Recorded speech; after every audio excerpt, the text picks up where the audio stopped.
Rikthyer përsëri në transmetim të drejtë për drejtë, jemi te hapësira e temës së ditës. Do flasim për ekonominë, flitet pak, por është një çështje që na prek të gjithëve. Do flasim sot për pensionet, por edhe çështje të tjera që lidhen me ekonominë dhe xhepat e qytetarëve shqiptar. Do prezantoj më njëherë dy të ftuarit, kanë dy ekspertë ekonomie, Fatos Çoçolin dhe Mateo Spau. Përshëndetje të dyve, mirëmbrëma. Mateo, faleminderit. Çoçolin, përshëndes. Faleminderit. Çoçolin, dua ta hapim bashk, faleminderit. Dua ta hapim bashk temën e diskutimeve nga sot. Hynë në fuqi indeksimi i pensioneve. Sa është rritja? Sa indeksohen pensionet e qytetit dhe ato të fshatit? Të gjitha indeksohen një lloj, sepse uroj që tjetë e fundit realisht arbër indeksimi për të gjitha llojet e pensioneve i njëjtë. Pra, ne nuk duhet të bijem më në grackën e një barazie parazitare, duhet të se s'bën në nivel të reformës së dytë që pritet të pritshme të pensioneve, të indeksojmë më lartë pensionet e ulta.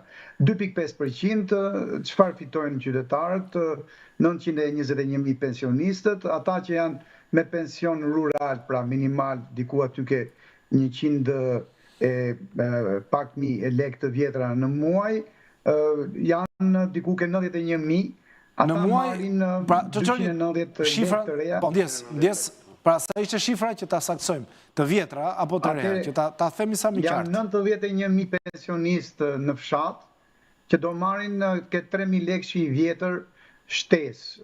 Në muaj. Se flasim sepse gjithnjë, në momentin kur ti indekson, pensionet do t'jenë gjithnjë të rritura me këtë indeks që i ti jep. Pra për 12 muaj, dhe temi brenda një viti, shtesa e tyre në xhep brenda një viti u shkon diku aty ke 36-40.000 lekë të vjetra. Flasim gjithnjë për pensionet minimale që janë ato pensionet rurale, ka edhe të tilla po pak në qytet, në zonat urbane.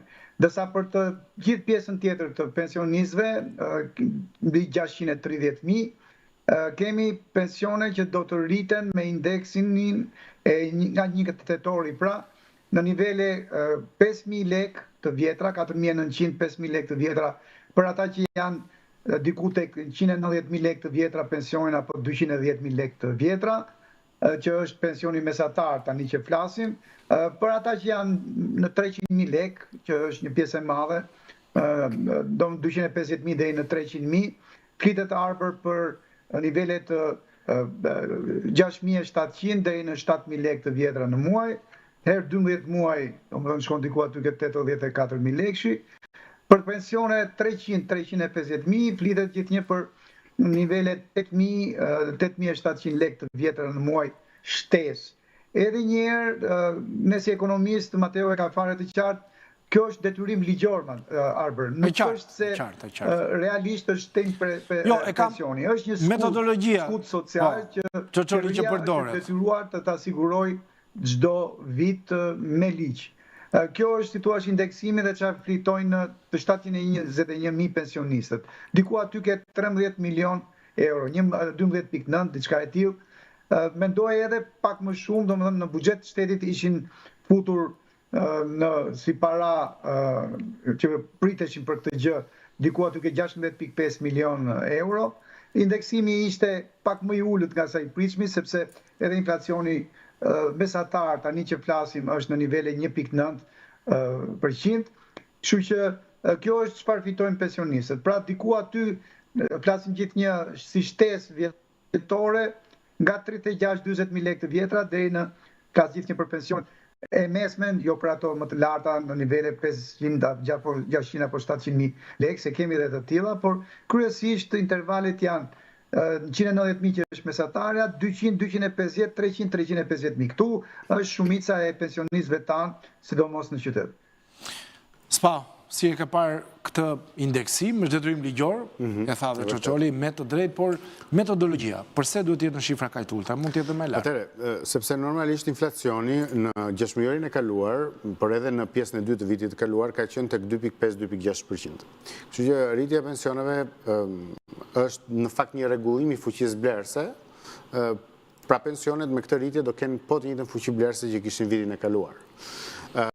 Por e vërteta është një tjetër që brenda inflacionit të përgjithshëm ka shumë mallra dhe shërbime, të cilat nuk përfshin ose më mirë janë në këto mallra shërbime kemi elemente për cilët nuk janë shumë të interesuar pensionistët. Pra, për shembull, nëse ne marrim një automjet, ai u mbet vlerën në kohë. Pra, ul atë elementin e inflacionit. Ndërkohë, nëse ne do të shikonim vetëm shportën e ushqimeve, ku pensionistët janë shumë interesuar, atëherë do të shikonim që kjo rritje është mbi 3 ose 4%. Kështu që do ishte mirë që në të ardhmen indeksimi i pensioneve mos të jetë mbi inflacionin e përgjithshëm, por mbi çmimet e konsumit të drejtë për drejtë ose shportën. Përse nuk bëhet?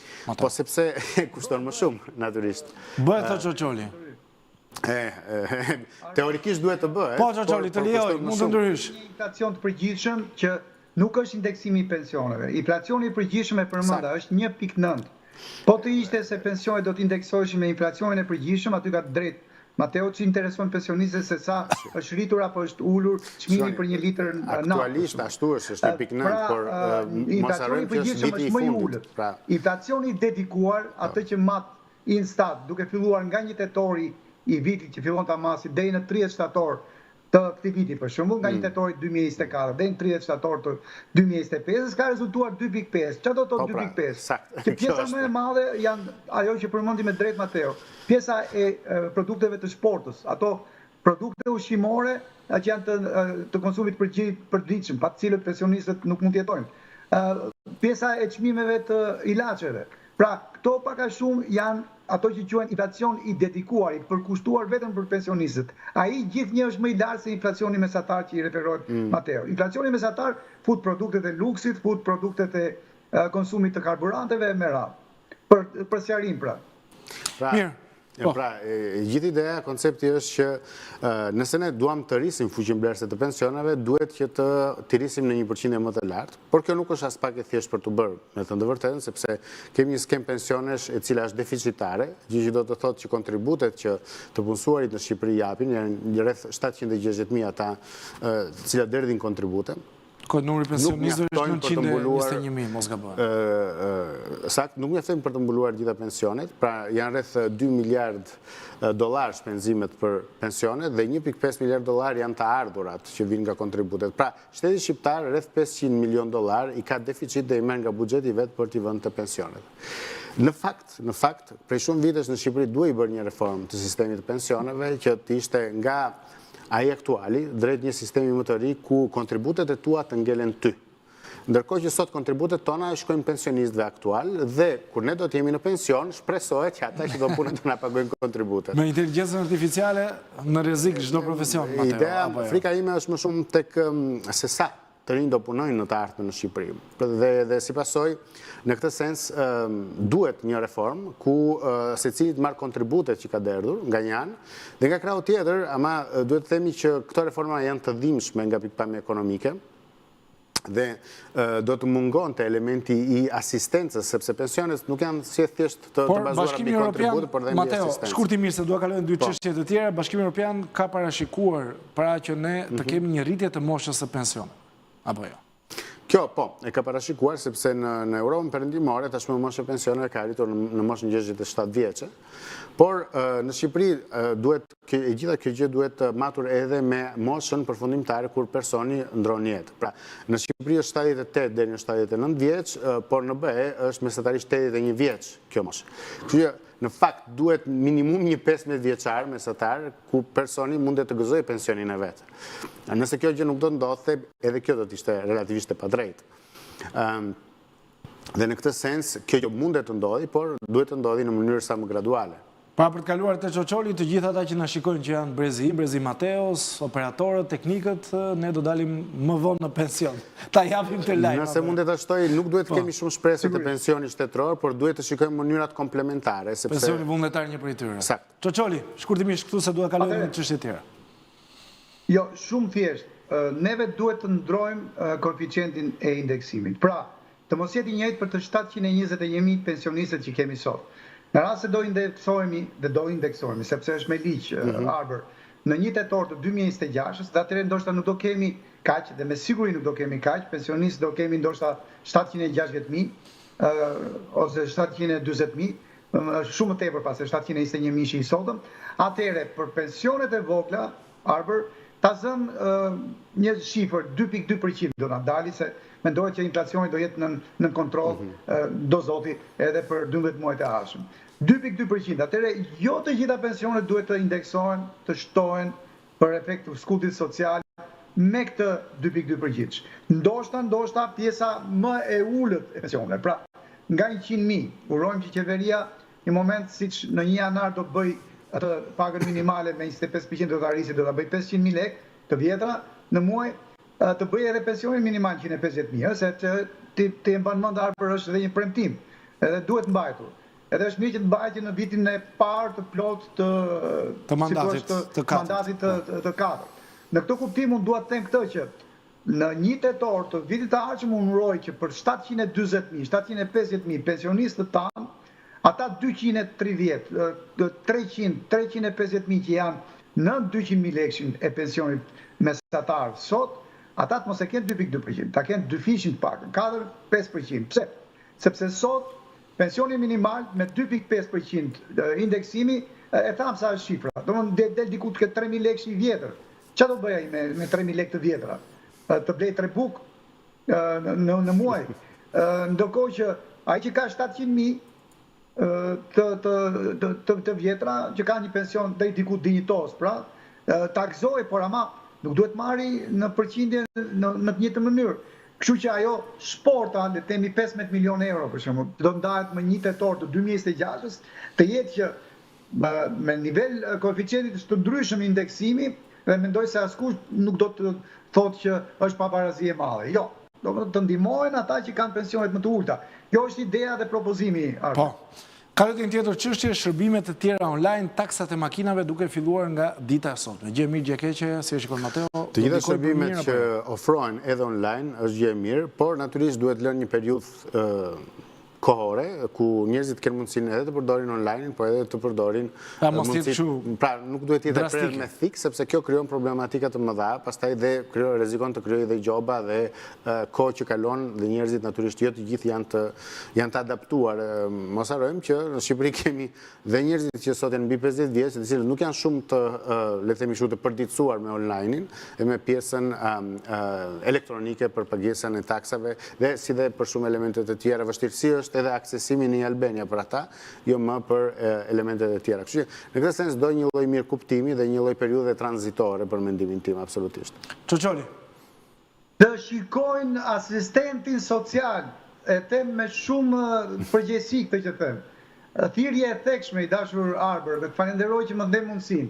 Çfarë do të thotë asistent social? Sa qytetarë tanët sot kanë makina, janë pronar makinash dhe duhet paguajnë taksën, që deri sot shkonin, prisnin dhe radhë, ke parasysh shkonin, prisnin radhë njëre nuk karin të paguanin. Pra, ishte kohë e argjuar, mundim, edhe koha në edhim është flori, kthehet në para. Janë situash kosto që do të na letësohen me këtë, po unë jam dakord me atë që thot Mateo. Ka shumë ata që nuk e din dhe që mund të ketë një afat pagesa e taksës së makinës, pagesa vjetore dhe nuk mund të jenë në dieni. Të gjithë qytetarët të adresohen tek e-Albania, besoj atje do të kryhet edhe shërbimi i pagesës taksës së autoveturave që kemi në pronësi neve dhe të shkojnë ke asistenti virtual.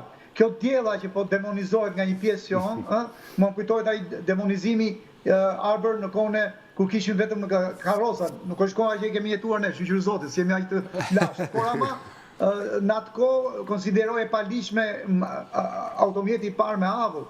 Kështu konsiderohet sot e palishme sepse nuk e përmban kushtetuta në 98-ën kur u rregulluam nuk ishte si ta dinte që do vinte inteligjenca artificiale.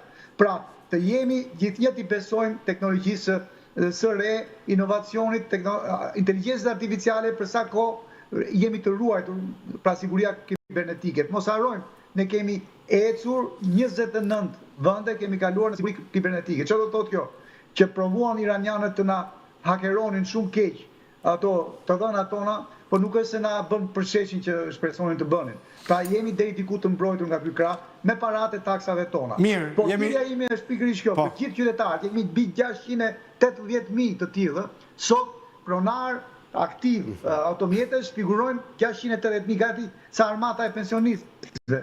Na ndan vetëm një 60.000, më fal 50.000 numër 50.000. Një familje e dy praktikisht. Ta 660 20.000 veta të konsultojnë me asistentin virtual. Në momentin kur do kaloj online, ta din kohën, ta din mënyrën se si paguhet dhe ta paguhet. Do jetë një çlirimi i vërtet për të gjithë ne që e dim se si e paguajnë taksën e automjetit deri tani. Jemi në 5 minutat e fundit, duat ndalem të një tjetër çështje që ka patur edhe shumë reagime publike. Mateo, si ta lexojmë raportin e Departamentit Amerikan të Shtetit për ekonominë shqiptare? Është interpretuar si shumë i keq, nga disa është interpretuar shumë i mirë. Ti si e ke parë në tërësi?